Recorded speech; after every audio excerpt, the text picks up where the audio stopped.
Olá, nós estamos no laccursos.com.br, eu sou o Rodrigo Belmonte, a gente vai conversar sobre direito administrativo hoje, especificamente atos administrativos e as suas espécies de atos administrativos, aula 5 de ato administrativo, e a gente dá continuidade à sua preparação para concurso público, aula 5, espécies de atos administrativos. A gente vai analisar agora de forma sistematizada esse conceito de atos administrativos, né?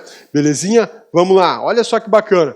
Trata-se de classificação doutrinária a respeito dos atos administrativos. Quando a gente fala em ato administrativo, tudo é doutrina. Tudo é doutrina. Tudo bem que existe uma lei no Brasil, que é a Lei de Ação Popular.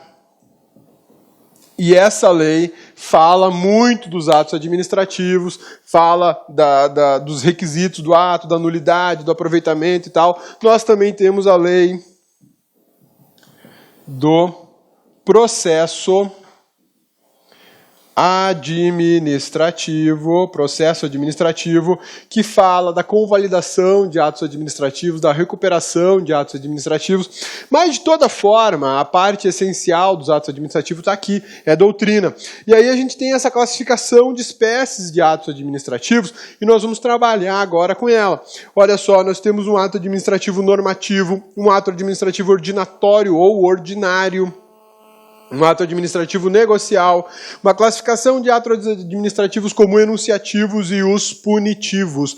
Tudo isso aqui é classificação da doutrina e ela aparece em prova de concurso. Vamos lá? Olha só, atos administrativos normativos. O que a gente tem aqui de importante, de interessante para verificar agora, nesse momento, a respeito dos atos administrativos normativos. São atos praticados no exercício do poder regulamentar. Tá lembrado do poder regulamentar do ato administrativo? Então, quando eu exerço o poder regulamentar dos atos administrativos, eu estou concretizando um ato administrativo da espécie normativo. Essa é a grande sacada aqui, né? Você linkar o poder e o respectivo ato, aí tudo fica mais tranquilo.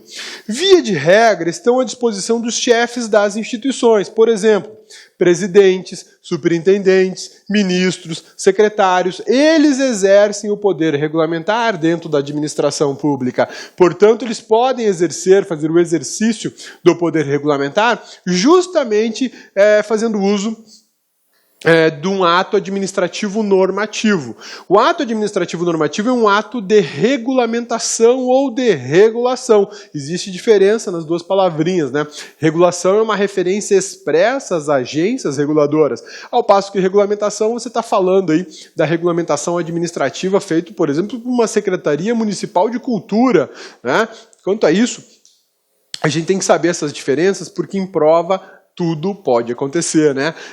Então, olha só, quando a gente fala dos atos administrativos normativos, a gente está falando da administração pública exercendo uma função atípica. Olha que bacana. Lembram das funções de Estado? Sim, lá do direito constitucional. Por isso que o estudo é sistematizado, né? Funções de Estado eu tenho o judiciário, eu tenho o executivo e nós temos o legislativo, ok? O judiciário, executivo e legislativo são funções de Estado. O judiciário faz o quê? Sua função principal? Julgar.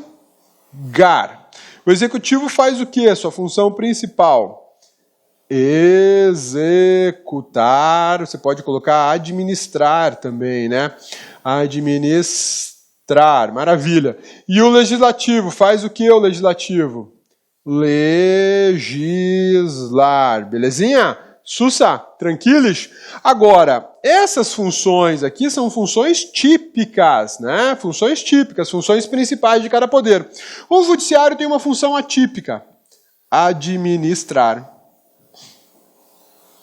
Uma outra função atípica, legislar. E o executivo tem uma função atípica, que é legislar, e uma função atípica, que é julgar. E o legislativo tem uma função atípica, que é julgar, e uma função atípica, que é administrar. Agora, eu vou te mostrar onde é que está o poder regulamentar. Judiciário e executivo. Função atípica. Legislativo. Não, legislativo a função dele é legislar. Então tá aqui, ó. Então tá aqui. O judiciário e o executivo têm uma função atípica que é legislar. Essa função atípica de legislar é o poder regulamentar. E com ele, esse poder regulamentar é exercido através de atos normativos da administração pública. Atos administrativos normativos.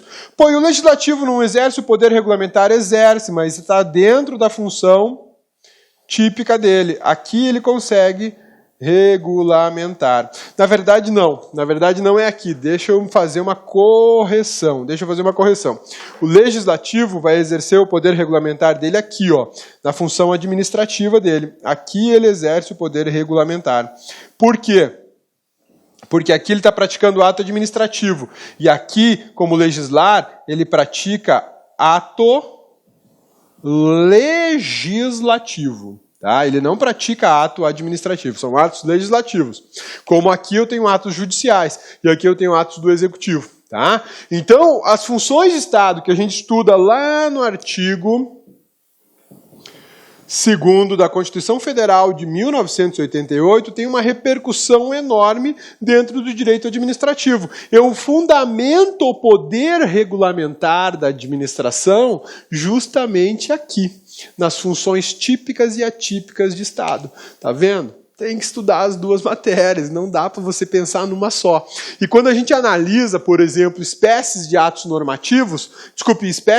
administrativos e passa a analisar o ato normativo, a gente vai buscar o fundamento de validade desse poder normativo, desse exercício do poder normativo aqui, ó, na função atípica de cada uma das funções de Estado. Você pode chamar de poderes do Estado, poder judiciário, executivo e legislativo, tanto faz.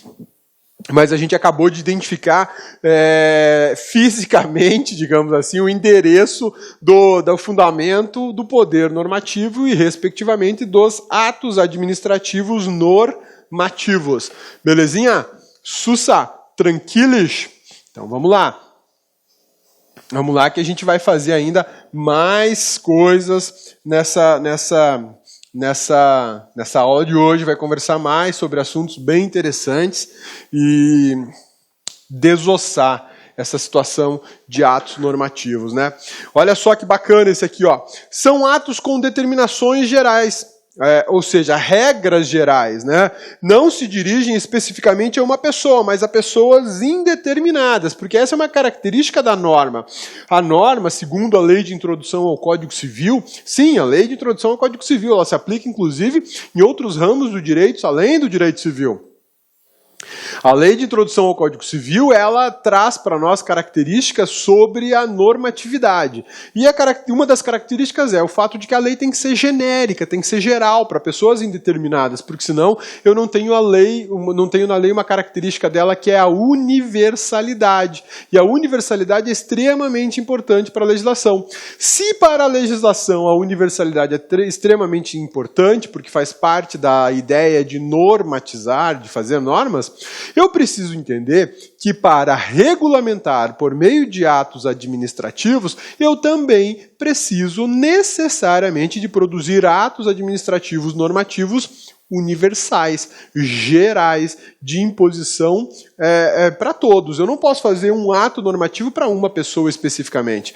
Até posso, mas aí ele seria um ato concreto, de efeitos concretos, né? A doutrina afirma que são leis em sentido material, né? É uma classificação.